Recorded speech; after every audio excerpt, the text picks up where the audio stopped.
প্রথমবার আমি গান গাইতে চলেছি। যদি ভালো লেগে থাকে বন্ধুরা পাশে থাকবে, তোমাদের আশীর্বাদে আমি গানটা গাইতে চলেছি। তোমরা পাশে থাকলে তাহলে আমি গান গাওয়ার সাহসটা পাবো। গান জানি না, গলাও ভালো না, তবু আমি চেষ্টা করছি।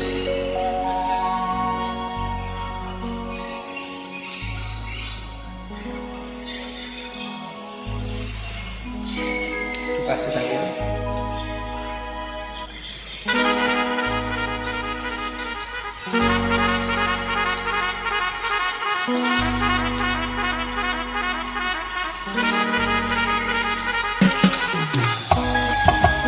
কাজ করতে করতে লাঞ্চের টাইমে গান গাইছি।